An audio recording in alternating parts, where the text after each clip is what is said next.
It's the state of the dungeon. It's a video that Rob does about his games. Yeah! Hello, ladies and gentlemen. I am Rob, and I'm here for another State of the Dungeon address for my game of Mighty Protectors that was run November 19th, 2020. The game was sadly all hands on deck because we were missing the player of muscles who can no longer play with us. Unfortunate, but real life does happen. So, the group was currently in Foxhaven. They had rescued the families of Ghost and Bulwark, and had basically zipped across country to go and attack Foxhaven and get numerous things out of it that Veronica tabbed that she needed. Now, through various uses of their powers, shall we say, Foxhaven was not a real challenge for them. They were familiar with it. While there were some defenses there, most of them were very slipshod and not fully implemented. Also, since they had gotten inside, they had run across Sven. Sven, of course, is possibly the smartest human on the planet. All of his gifts were in his head. He was already rather smart, and now he is super smart, able to pick up skills just on the fly.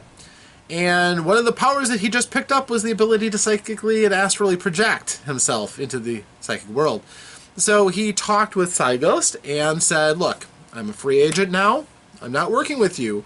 But I do like you guys. I do owe you something for freeing me from captivity on board the Black Ship. So I'll tell you what, if you need anything, just let me know. But, yeah. Also, I took care of the nuclear bomb that's in the basement of this thing, the ultimate defense that he had. You don't have to worry about that. So the group was trying to get the power systems back online so they get through all these pesky doors. And unfortunately, to take out the power, because they thought that was a good idea, it would make it easier for them to get through, they had muscles take huge metal javelins and throw them through the power plants. That worked very well, but didn't work for the purposes of trying to get power back to the place. So they looked around and they found out that there was a strange room with some strange machinery in the power room. Not what they didn't know what it was for. It was obviously something of Sven's doing, but what it was for, they didn't know. So the other idea that Bulwark came up with was going to the external feed, tapping into the Canadian power grid and trying to draw enough power to do what they needed to do. Along the way, a few booby traps of knockout gas were nothing except knocking out, of course, muscles, who always seems to fall for those things. And they had already gotten on their side the nurse, who has the minor gift, but still a very useful one, of being able to heal people with her power. Although just a little bit. So while they're talking and everything, eventually they run into the Shadow Girls, the two teens from Southern California, who have kind of paired powers. Almost a symbiotic relationship between their various powers, being able to do things with shadow. And they liked the girls. The girls were nice enough, just, kind of self-absorbed and not really buying into the big picture. But now that they've kind of been sold that, well, Warbridge isn't a nice guy, which didn't take a lot of convincing. They're not stupid. The girls decided to go with the group, which is cool. They like that. They knew that Sven was getting ready to leave, but as they were pondering exactly how much they could plunder, and they wanted to plunder everything, the base was starting to be hit by the Canadian military, who were called in to crush the terrorists who were in the base. Now, one thing that they had accomplished was they went to the armory and they found a few things that they needed. One of them was a short rod, which they found in a bundle of similar rods. They're not sure which one is the right one, but they grabbed them all just to be sure. And a 6-foot black frictionless cube. The thing was, it was too big to fit out the door, so what they did was they had Muscles compress it. Even though Muscles' player wasn't there, his character still was, and couldn't be just written off like that. It wouldn't have been fair. I had kind of had this part intended for he or Bulwark. So he squeezed the cube, and the cube basically just kind of squashed itself in and then wrapped around Muscles. And basically he had a metallic skin over him. Completely frictionless, though. Really good for your personal defense. Not so good for walking. He suddenly found himself unable to walk. Now, of course, had he had a background of professional figure skater or something, he'd have been fine. But he didn't. So he was flopping around a lot because he couldn't get a purchase on anything. Even with his huge strength, especially because of his huge strength, because all of a sudden, what he was counting on, gravity and friction caused by gravity to help him go from place to place, he suddenly couldn't. So unless he could actually grab onto something, all of his incredible strength was pretty much wasted. So what happened was he was able to grab onto a bag full of the loot that Sentinel had pocketed. I mean, they took all the tools. They took all kinds of things that'll help them out in their base, also electronic tools and medical tools, largely for Bulwark, that's his interest. And they picked up everything they could. Really high-end stuff, too. And Muscles basically was being dragged along. He weighed, without any friction, about as much as a hockey puck for what they could pull him through. So they dragged him back up to the motor pool where the vehicles were. They wanted to take the bus with them. They also wanted to take the Hummer plus with them as well. So they loaded Muscles onto the van. He really wasn't going to be of much use that way, so he created a duplicate to help with the heavy lifting. Fine, he could do that. And the duplicate did not have the metal around him. There's only a finite amount of that, so he was still able to help them to some extent, and would have been able to going forward if his player was still there. So they had a tense standoff with the Canadian military. It really wasn't a standoff. They fled out of the base, and even though there were attacks coming in that Rook was able to, pay attention to their radio signals, he also set up his electronic blanket jam, which drove away the fighters. These fighters are missile carriers. They don't have any kind of cannon or anything like that. They are designed to go out and shoot things with missiles.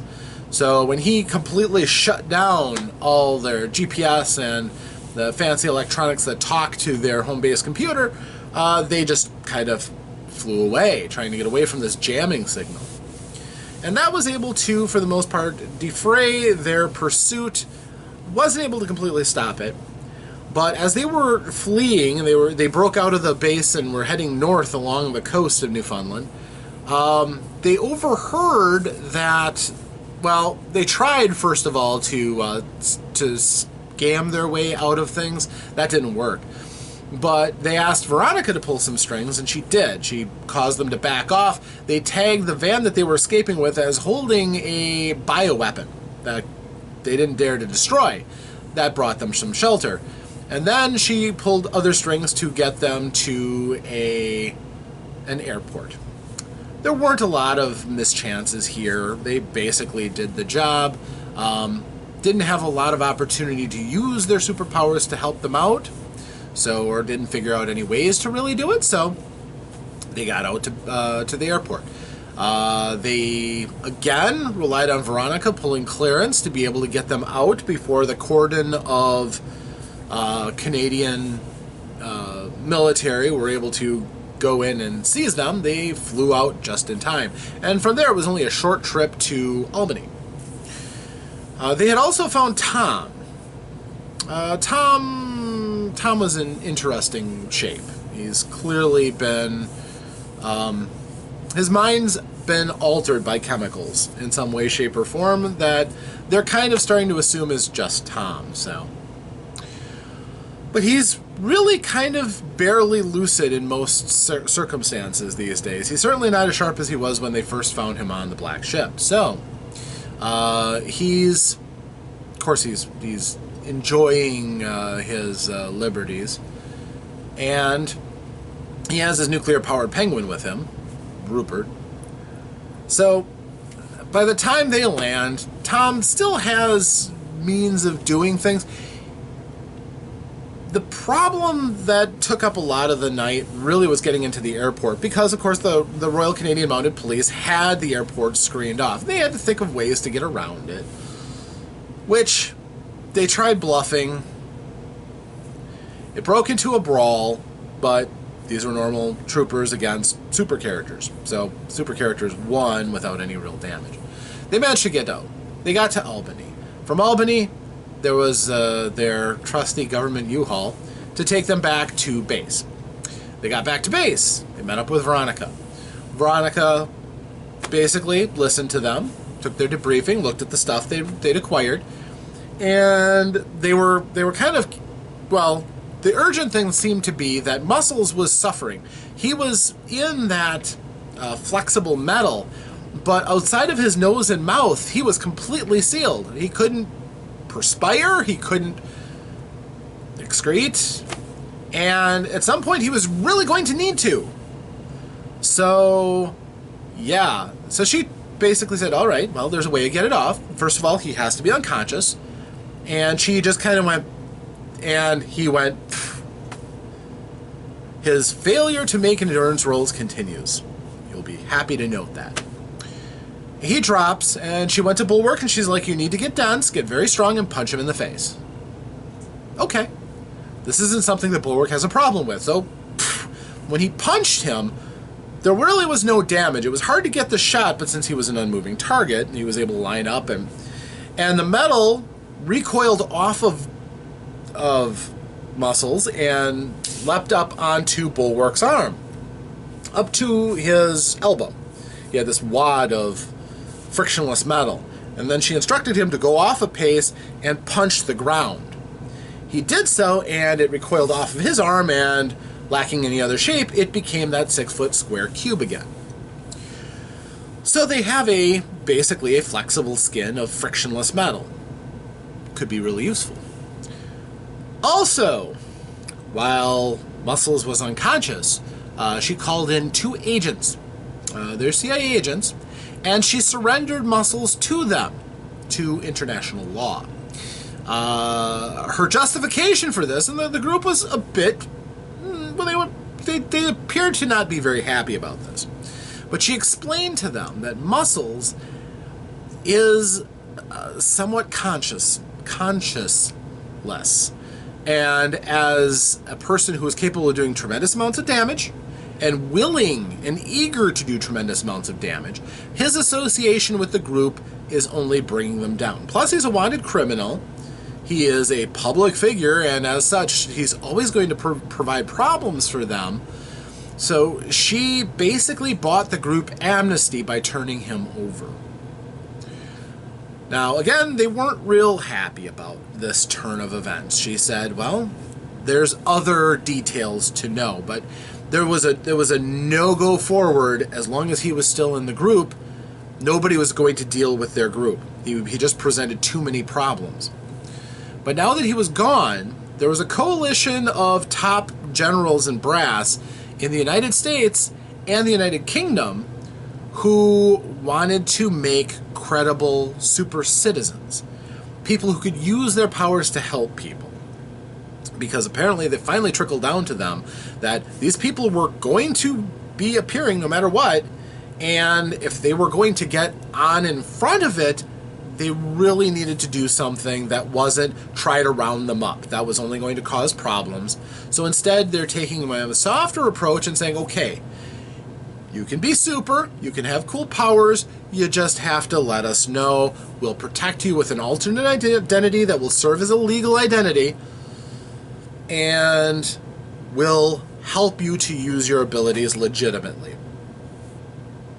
Is it a free ride? Probably not. Is it the best deal they're probably going to get, allowing them to still use their abilities and still be able to get a certain amount of, fame, the ability to walk amongst people, rather than being vigilantes and fugitives, yeah, it's a door to do that. So the group has some choices that they get to make going forward, but Veronica's kind of made a path for them. Even if she isn't always checking with them on steering the path, they now have a way to not be vigilantes and move forward. And they're getting to keep their base and possibly some other resources coming up. She seems like she has a great number of resources that she's still bringing to bear on behalf of the group. So we'll see what they decide when we play next again. So until next time, true believers, stay tuned. Thanks for joining me. This has been another State of the Dungeon Address, and I am Rob the Game Master. Thank you, and farewell.